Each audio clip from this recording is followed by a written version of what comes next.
Tienne son esprit de lumière et son intelligence exceptionnelle illumine notre terre. Aujourd'hui, il poursuit sa descente vers la planète sans victoire. Car la coutume guerrière persiste, on assassine les innocents et les sages pour étouffer les esprits et freiner le progrès du savoir. Leur faux chef vénère des idoles y à genoux, des figures inanimées. Un jeune homme intelligent que Dieu appela en Orient pour expliquer par ses idées les mystères que les ignorants ne comprenaient pas.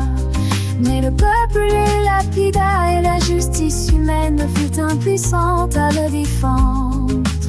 C'est après le meurtre du Christ que le peuple enragé se laissa tromper par le régime de mort qui impose le meurtre de la vie, persécutant les élus pour détruire la sagesse et orchestrer une disparition cynique. Même le bel Étienne n'échappa pas au fouet du bourreau. Cette terrible odyssée relatée dans les actes des apôtres. Aujourd'hui encore, les morts continuent de tomber dans les rues ou devant les écoles sous les mêmes méthodes de l'usurpateur injuste. Étienne, ton nom porte la face d'un quinquennat. Le retentissement de tes paroles dépasse la vitesse de la lumière.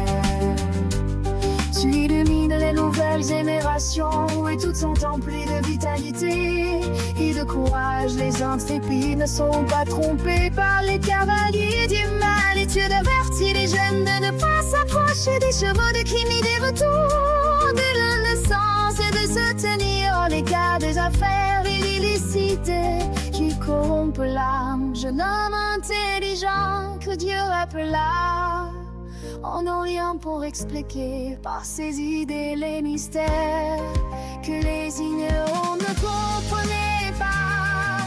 Mais le peuple le lapida à mort et la justice humaine ne peut trouver aucun argument pour le défendre. Dans la nouvelle Jérusalem, l'épée de Dieu purifiera le mal de la surface de la terre.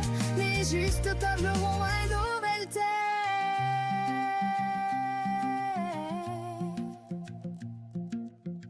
Aucun jeune ne doit se décourager, ni personne abandonner sa patrie.